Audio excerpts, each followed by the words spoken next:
أنا في عمق الجنوب الشرقي للمغرب بتافلالت لتجمع ما بين الواحة والصحراء، بين الذاكرة والحياة اليومية. تافلالت حكاية ناس كيبنيو الأمل وسط الطبيعة الصعبة، من الرشيدية اللي تتنفس على إيقاع الواد والواحة إلى أرفود عاصمة تمر وبوابة الاكتشاف، حتى المرزوقة للكتبان الرمال كتغني مع الرياح. غنديكم الفندق كنزي الريساني. الشيف توفيق القرنود غيقدم لنا واحد من أقدم الأطباق في الصحراء المغربية، طبق جاي من عمق تافلالت المدفونة والحريرة الفلالية اللي معروفة في المنطقة، اللي معروفة باللفت ديال المنطقة، ونبات الورقية اللي معروف كذلك هنايا اللي هو غني بالفيتامينات والمعادن.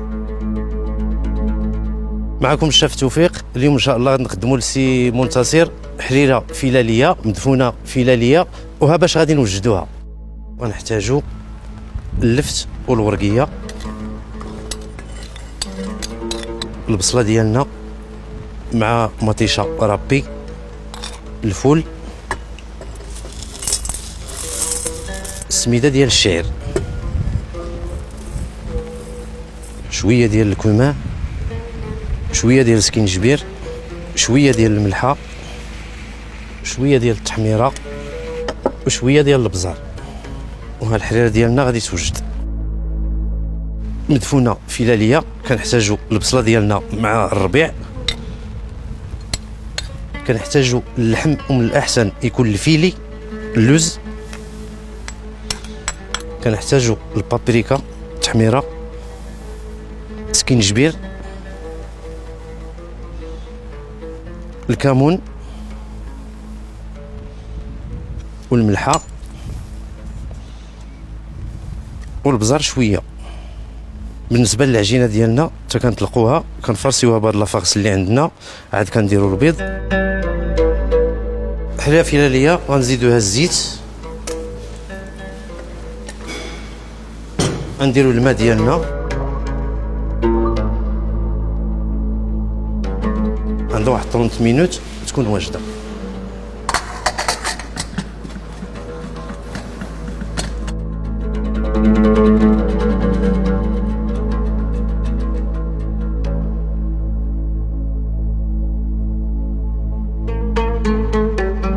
هنا بالنسبه للمدفونه كنديروا واحد البول، بول صغيره، بول كبيره شويه وبول صغيره شويه.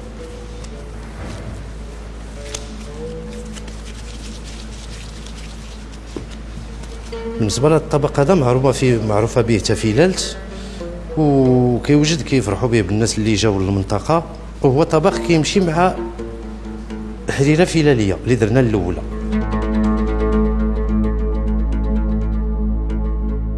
المدفونه بالنسبه للريساني هي البيتزا، كيجيو الناس بزاف كيطلبوه، كيجيو للمنطقه خصيصا على حسب المدفونه.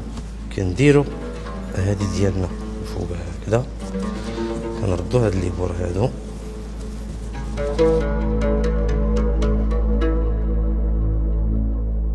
والمدفونه ديالنا ها هي واجده.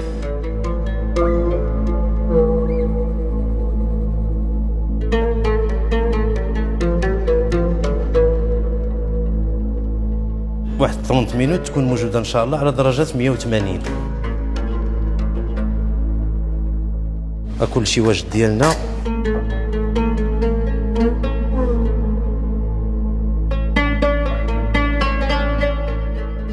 واليوم غنجرب اول مره الحريره الفلاليه. بسم الله.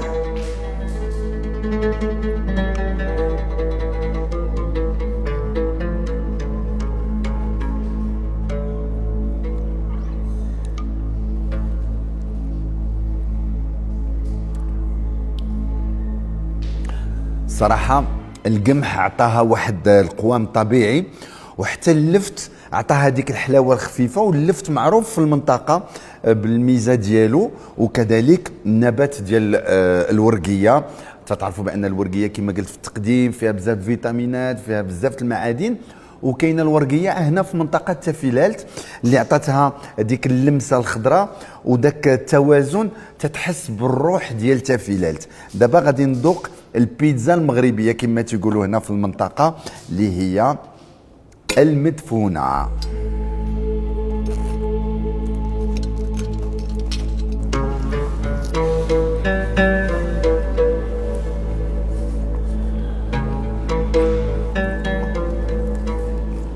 كما تشوفوه هي بسيطة في الشكل ولكن عميقة في المذاق ديالها، المدفونة بالتوابل ديالها وهذا اللحم لفتي، حسيت براسي كنشارك الأرض في الحكاية ديالها.